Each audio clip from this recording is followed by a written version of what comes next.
برای زنان مؤمن بگو چشمهای خیش را پایان اندازند، دامان خود را پاک نگه دارند و زینت خود را جلوه ندهند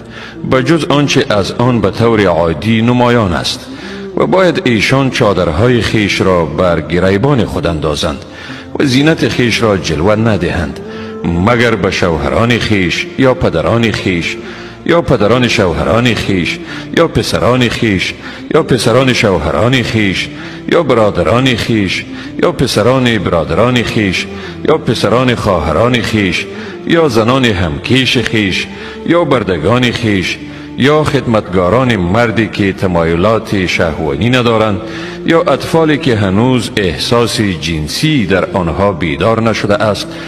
پاهای خود را در هنگام راه رفتن طوری به زمین نزنند که از زینت خیش آنچه را پنهان نگه می دارند آشکار شود، و همه به سوی خدا رو آورید ای مؤمنان تا باشد که رستگار شوید.